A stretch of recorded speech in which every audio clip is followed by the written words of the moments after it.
आकाशवाणी रांची से प्रस्तुत है प्रादेशिक समाचार।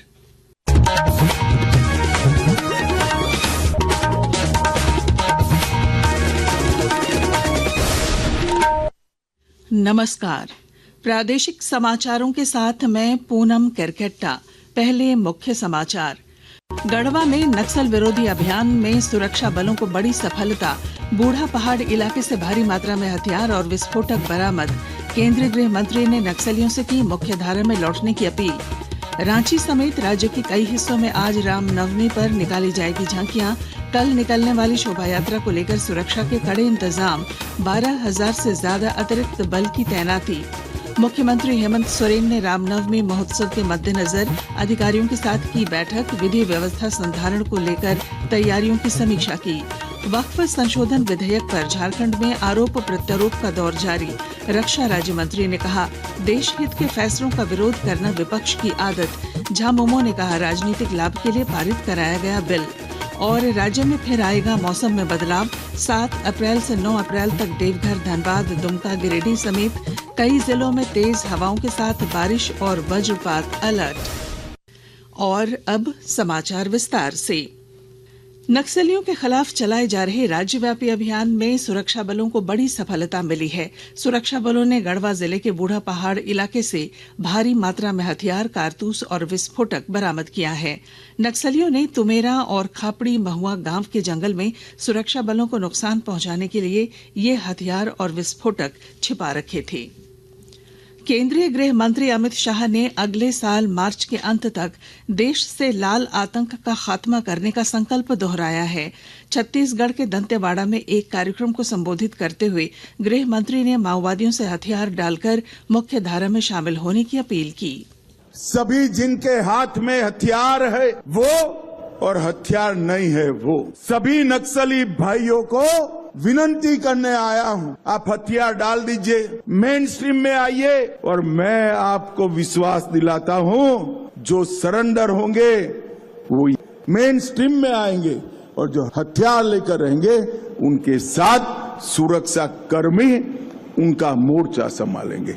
मगर जो भी होगा, अगले मार्च तक पूरे देश को इस लाल आतंक से मुक्त करने का काम भारतीय जनता पार्टी की सरकार करेगी। नवमी की पूर्व संध्या पर आज शाम राजधानी रांची, हजारीबाग, जमशेदपुर, पलामू, रामगढ़ और पाकुड़ समेत राज्य के कई हिस्सों में झांकियां निकाली जाएंगी। झांकी रात 8 बजे से निकलेंगी और देर रात तक इनका समापन होगा। कल पूरे राज्य में रामनवमी की शोभा यात्रा निकाली जाएगी। रामनवमी को लेकर पूरे राज्य में सुरक्षा के कड़े इंतजाम किए गए हैं। सुरक्षा के लिहाज से राज्य में 12,767 से अधिक अतिरिक्त बल की तैनाती की गई है। पर्व के मद्देनजर हजारीबाग, गिरिडीह, लोहरदगा, बोकारो, जमशेदपुर सहित अन्य जिलों में विशेष सतर्कता बरतने को कहा गया है। आईजी अभियान सह पुलिस प्रवक्ता एवी होमकर ने बताया कि सोशल मीडिया सहित अन्य गतिविधियों पर पैनी नजर रखी जा रही है। मुख्यमंत्री हेमंत सोरेन ने आज अधिकारियों के साथ रामनवमी महोत्सव के मद्देनजर राज्य में विधि व्यवस्था संधारण की तैयारियों की उच्च स्तरीय समीक्षा की। बैठक में मुख्यमंत्री ने अधिकारियों को स्पष्ट निर्देश दिया कि सुनियोजित तरीके से अफवाह या अराजकता फैलाने वाले तत्वों के विरुद्ध कड़ी कार्रवाई सुनिश्चित की जाए। उन्होंने अखाड़ा समितियों को डीजी बजाने के संबंध में उच्च न्यायालय द्वारा पारित आदेश की प्रति उपलब्ध कराने और शोभा यात्राओं के दौरान बाइक रैली पर रोक लगाने के निर्देश दिए। संवेदनशील स्थानों पर सीसीटीवी कैमरे और ड्रोन से निगरानी रखने का भी निर्देश मुख्यमंत्री ने दिया।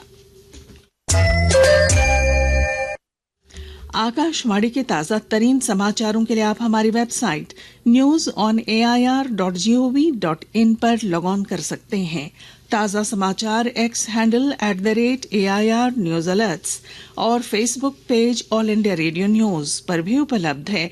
आप प्रादेशिक समाचार एकांश के एक्स हैंडल @AIR न्यूज_रांची और Facebook page Akashvani news Ranchi, Instagram page तथा YouTube channel AIR news Ranchi पर भी हमारे बुलेटिन सुन सकते हैं। प्रादेशिक समाचार आप आकाशवाणी रांची से सुन रहे हैं।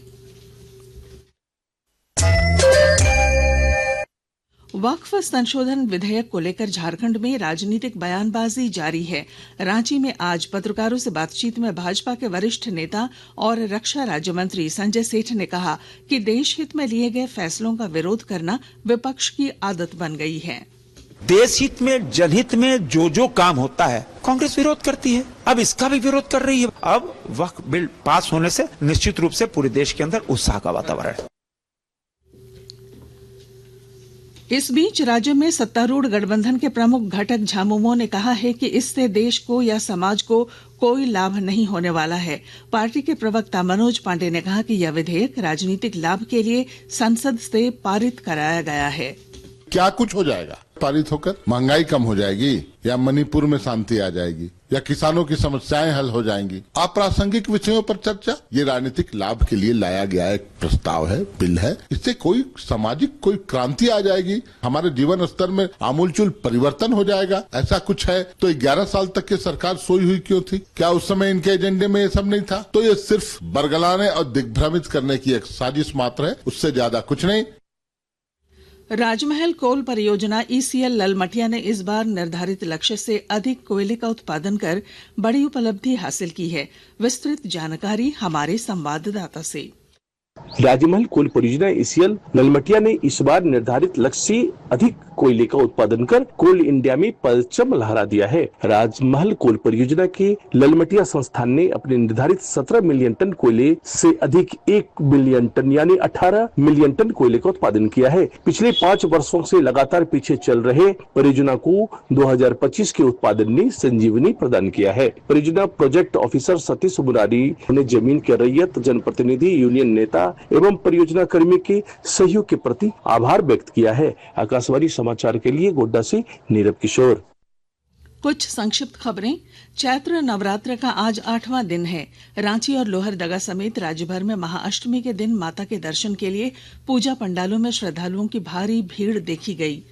राज्यपाल संतोष गंगवार ने आज रांची के लोवाडी स्थित शहीद रघुनाथ महतो चौक पर झारखंड आंदोलनकारी शहीद रघुनाथ महतो की प्रतिमा पर माल्यार्पण कर उन्हें श्रद्धांजलि अर्पित की। प्रतिष्ठित रामनाथ गोयनका पुरस्कार से सम्मानित गुमला जिले के 2 पत्रकारों के सम्मान में आज जिला सूचना एवं जनसंपर्क विभाग द्वारा सम्मान समारोह का आयोजन किया गया।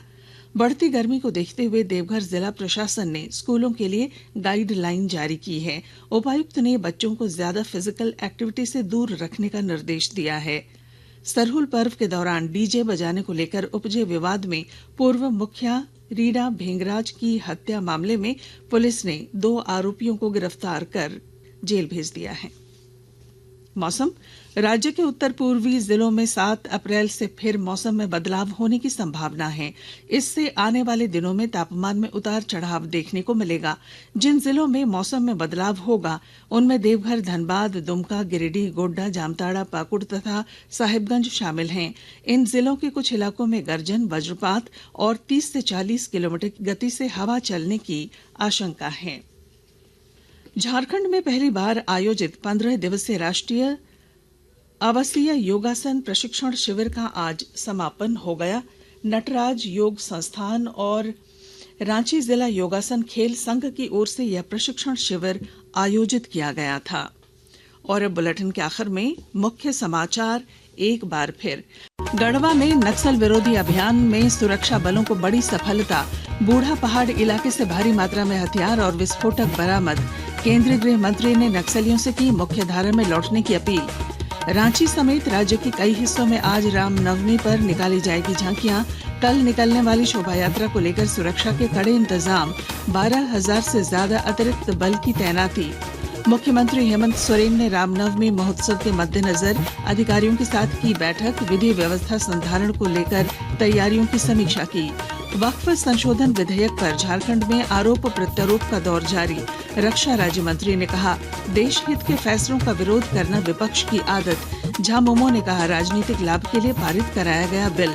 और राज्य में फिर आएगा मौसम में बदलाव। 7 अप्रैल से 9 अप्रैल तक देवघर, धनबाद, दुमका, गिरिडीह समेत कई जिलों में तेज हवाओं के साथ बारिश और वज्रपात अलर्ट। और इसके साथ ही आकाशवाणी रांची से प्रादेशिक समाचार का ये बुलेटिन समाप्त हुआ। अगला प्रादेशिक समाचार बुलेटिन कल सवेरे 8:30 बजे प्रसारित किया जाएगा। नमस्कार।